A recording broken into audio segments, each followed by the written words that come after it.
flambée record des prix, une inflation qui augmente, qui grimpe en Afrique. Est-ce que cette augmentation de l'inflation ne devient-il pas un risque politique, économique et social? Alors Ousmane, soyons clairs, les prix augmentent.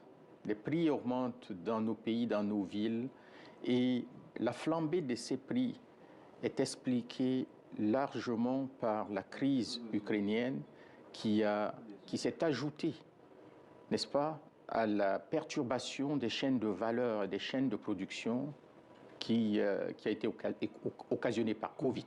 Donc c'est en fait un effet concomitant de deux chocs exogènes, Covid et la crise ukrainienne, qui cause une raréfaction de produits alimentaires, mais de plus en plus des produits énergétiques, de plus en plus des produits tels que les engrais qui sont importés de ces pays. Le blé, bien sûr, mais aussi de plus en plus des matériaux de construction, n'est-ce pas? Donc cela certainement impacte nos populations, surtout les populations urbaines. On a deux gros risques pour nos économies. Lesquels? Le premier, c'est le risque de stagflation. La stagflation, c'est l'inflation combinée à une faible croissance. D'accord. Et ça, nous sommes à risque pour ça.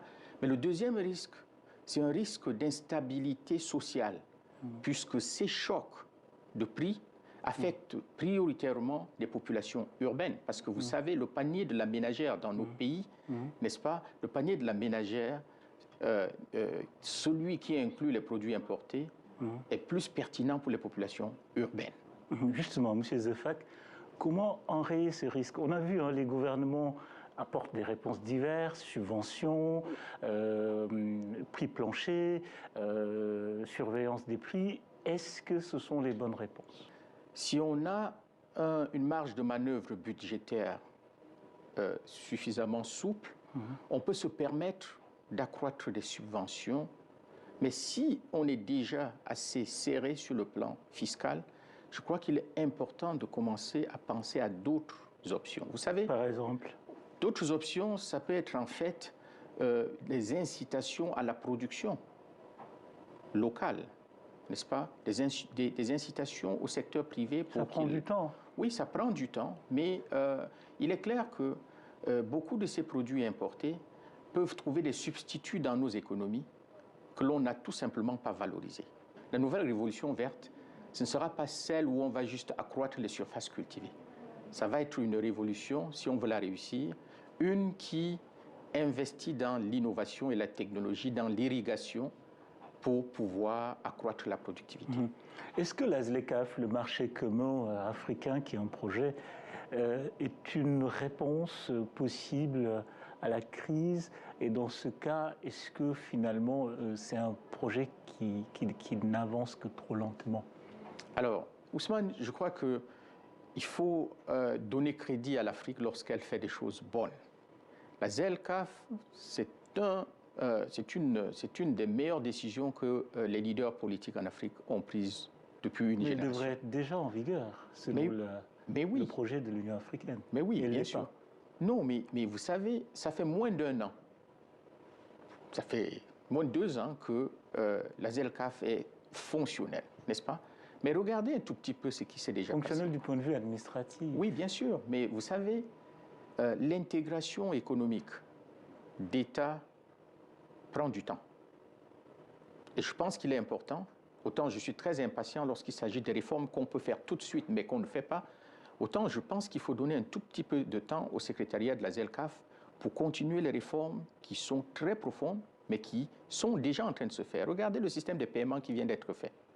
Regardez, pour commercer, pour accroître le commerce intra-africain, il faut un cadre légal, il faut un cadre juridique. Alors, il y a des chantiers comme celui des paiements, système de paiement.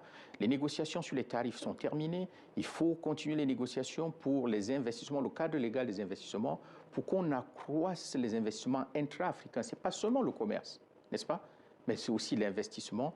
Développer les chaînes de valeur régionales prendra un cadre réglementaire qui permette aux entreprises africaines d'exploiter l'opportunité de ce marché de 1,2 milliard de personnes. Et oui, pour répondre clairement à votre question, la ZLECAf, c'est en fait une des solutions et peut-être l'une des meilleures opportunités pour l'Afrique pour adresser ces problèmes, que ces chocs exogènes, parce que ça permettra à l'Afrique de sortir de cette vulnérabilité qu'on connaît. Si vous regardez notre produit intérieur brut, Ousmane, il est volatile. Il est volatile parce que nous dépendons essentiellement de ces exportations de produits manufacturés dont nous ne contrôlons pas les prix. Quelles sont les perspectives de la Banque mondiale pour l'année prochaine à venir? Est-ce que les Africains vont vivre mieux? Est-ce que les prix vont baisser?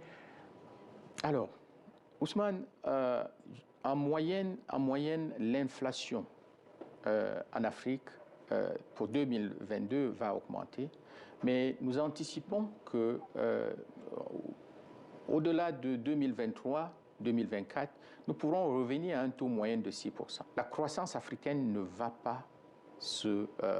pas être négative, absolument pas. Elle va juste décélérer.